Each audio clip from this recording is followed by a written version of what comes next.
PCOS, polycystic ovarian syndrome, ये वो बीमारी है जिसमें भारत में 5 में से 1 महिला ग्रसित है।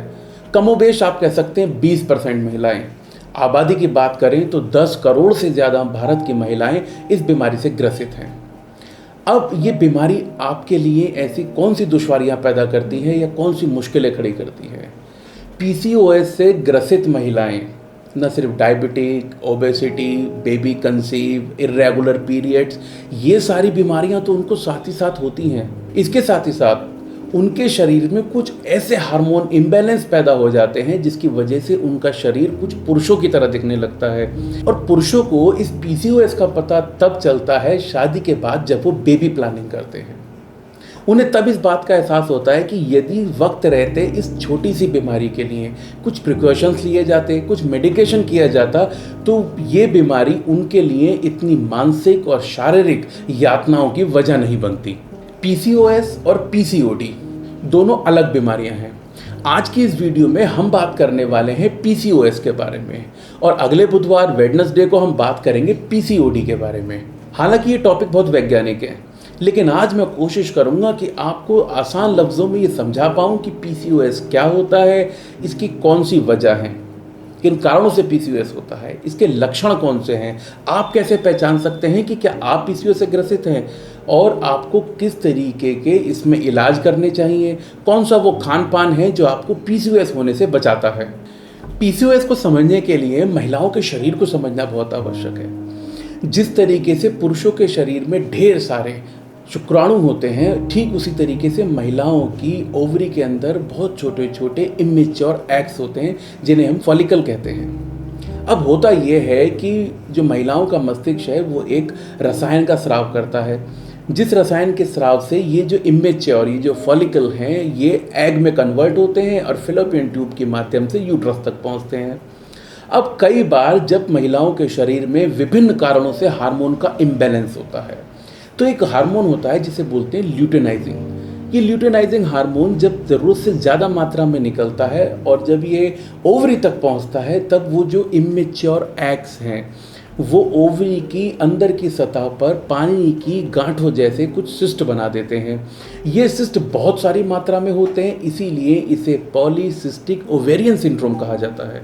जबकि दोस्तों होना तो ये चाहिए था कि मस्तिष्क एक निश्चित मात्रा में हार्मोन निकालता, वो हार्मोन ओवरी में किसी एक फॉलिकल के साथ क्रिया करके एक मैच्योर एग बनाते, जिसे आगे भेज देते और बचे हुए सारे एग्स डिसॉल्व हो जाते। अब इससे होता क्या है, जो ओवरी में बहुत सारे सिस्ट बन गए हैं, इन सिस्ट की वजह से हमारे शरीर में तमाम तरीके के चेंजेस आते हैं। पहला एक जो बड़ा चेंज देखने को मिलता है कि शरीर के पैनक्रियास से इंसुलिन का प्रोडक्शन और ज़्यादा बढ़ जाता है।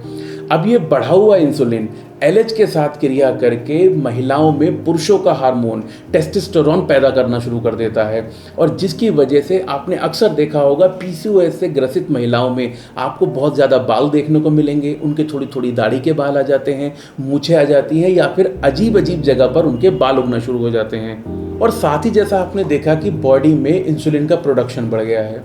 इसकी वजह ये होती है जो इंसुलिन की क्वालिटी है वो क्वालिटी गिर जाती है, जिस वजह से उसी ग्लूकोज को डाइजेस्ट करने के लिए, पचाने के लिए शरीर ज़्यादा मात्रा में इंसुलिन बनाता है। यही बढ़ा हुआ इंसुलिन आपको टाइप 2 डायबिटीज़ की तरफ ले जाता है, जो कि आपको ओबेसिटी, ज़्यादा वजन, गठिया बाय का दर्द, और स्पेशली महिलाओं में देखा गया है कि उनके कमर के हिस्से पर चर्बी, फैट बहुत ज़्यादा इकट्ठा होने लगा है। तो दोस्तों ये अगर जो इतनी कहानी खराब हुई है तो इसके पीछे कारण क्या है? पीसीओएस के अगर देखा जाए तो मुख्य रूप से 3 कारण माने जाते हैं। सबसे पहला होता है अनुवांशिक कारण। यदि किसी महिला के माता पिता शुगर की प्रॉब्लम से, हार्ट प्रॉब्लम से, ब्लड प्रेशर की प्रॉब्लम से, इस तरीके की प्रॉब्लम से ग्रसित हैं, तो उसके बच्चों में ये मेटाबॉलिज्म सिंड्रोम के माध्यम से जाकर ये सारी बीमारियां उसमें भी हो सकती हैं जो लीड करती हैं पीसीओएस के लिए। इसके अलावा जो दूसरा रीज़न होता है वो होता है हमारा रहन सहन। हालांकि जैसा आप सब लोग जानते हैं वर्क फ्रॉम होम का कल्चर है। हम पिछले 1-1.5 साल से एक तरीके से लॉकडाउन में है, हमारे पास समय बहुत हो गया है, तो हमारा सोना, उठना, बैठना, खाना पीना, हमने अपनी पूरी की पूरी दिनचर्या डिस्टर्ब कर दी है। लेकिन हमारा शरीर इस तरीके से काम नहीं करता। हमारा शरीर रात को सोने के लिए ही बना है, लेकिन हम लोग अब दिन में सोते हैं, रात को खाते हैं, सब कुछ उलट पुलट करके रखा है, जिस वजह से शरीर में तरह तरह के बदलाव आते हैं। ओवरी को पता ही नहीं होता कि कब अंडा बनाना है और कब नहीं बनाना। तो दूसरा कारण हुआ आपका रहन सहन। तीसरा जो इसके पीछे बड़ा कारण माना जाता है वो होता है आपका खान पान। जंक फूड, मैदा, चावल, चीनी, ऑयली फूड, ये सारे कुछ ऐसे खाने हैं जो आपको लीड करते हैं पीसीओएस की तरफ। साथ ही साथ प्रिजर्वेटिव्स जो आपके फलों में, आपके खाने में, आपके पैक्ड फूड में तरह तरह से आपके अंदर तक पहुंचते हैं, जो मेन वजह बनते हैं आपके हार्मोन को इम्बैलेंस करने का। अब अगर बात करें कि सबसे ज़्यादा खतरा पीसीओएस का किन लोगों को होता है, इसका सबसे ज़्यादा जो खतरा है वो टीन एज की युवतियों को होता है। उसके छोटे छोटे 2-3 कारण हैं। सबसे पहला कि उनको पीरियड्स होना तभी शुरू हुए हैं, वो पीरियड्स के लिए इतना फैमिलियर नहीं है, किसी से इतना खुलकर बात नहीं कर पाती। साथ ही साथ क्या होता है कि जब बच्ची 8th 9th तक क्लास में होती है तो वो अच्छे से खेलती कूदती है, पढ़ाई का स्ट्रेस कम होता है, लेकिन जैसे ही बच्चा 10th 12th में गया, एक तरफ उसके ऊपर एजुकेशन का बर्डन है, फिजिकल एक्टिविटी कम हो गई है, मेंटल स्ट्रेस है और साथ ही साथ उसको पीरियड्स होना भी शुरू हुए हैं। तो ये सारे कारण मिलकर इन टीनेजर गर्ल को पीसीओएस के लिए सबसे सॉफ्ट टारगेट बनाते हैं।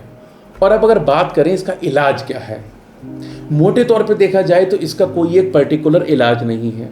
हाँ, ये ज़रूर है कि हम इसे मैनेज और कंट्रोल कर सकते हैं।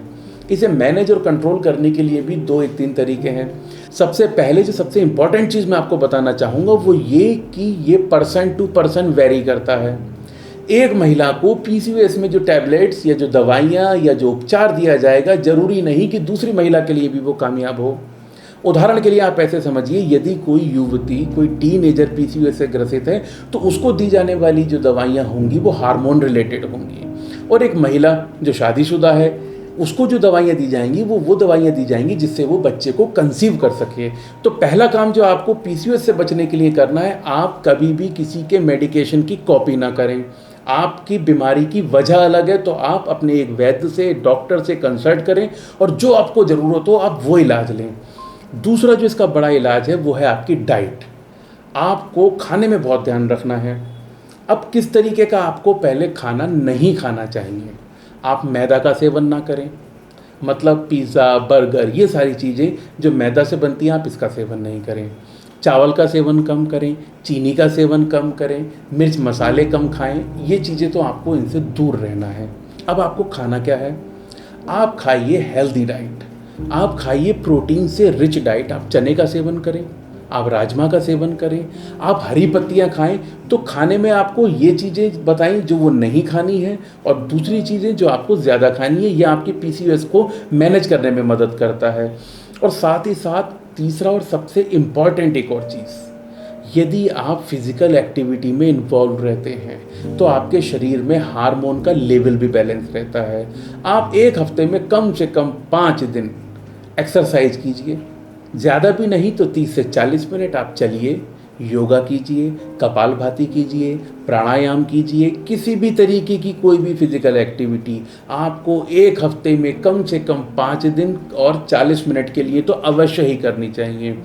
यदि आप इस तरीके से अपने खाने पीने का ध्यान रखते हैं, अपनी लाइफ को स्ट्रेस से फ्री रखते हैं और साथ ही साथ आप फिजिकल एक्टिविटी में इन्वॉल्व रहते हैं, तो आप देखेंगे कि आपको पीसीओएस होने का खतरा ना के बराबर है। और यदि आपके शरीर में पीसीओएस है तो इन सारे उपचार के माध्यम से, इन सारी चीज़ों के माध्यम से आप बहुत तेज़ी से रिकवर कर सकते हैं। दोस्तों, इस संवेदनशील मुद्दे पर वीडियो बनाने का उद्देश्य ये था कि ये एक छोटी सी चीज़ जो शुरू होती है महिला की टीनेज के ग्रुप से और वो आगे चल के उसकी जीवन में कितने बड़े प्रॉब्लम्स खड़े कर देती है, इसको बनाने का उद्देश्य ये है कि जो माता पिता हैं, स्पेशली वो माताएं जिनकी छोटी बच्चियां हैं, वो अपनी बच्चियों को इस बारे में जागरूक करें। साथ ही साथ अपने बच्चों को हेल्दी खाना दें, उनको फिजिकल एक्टिविटी के लिए पूरा टाइम दें, सिर्फ पढ़ाई और स्ट्रेस से उनको घेर कर ना रखें और आने वाली ज़िंदगी उनकी सुखद रहे।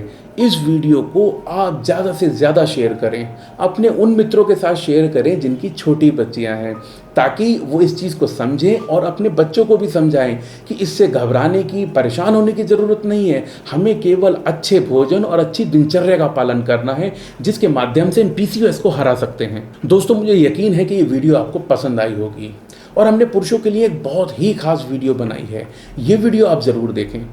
आशा करता हूँ कि हमारा ये प्रयास आपको बहुत पसंद आया होगा और यदि ऐसा है तो वीडियो को लाइक करें, चैनल को सब्सक्राइब करें।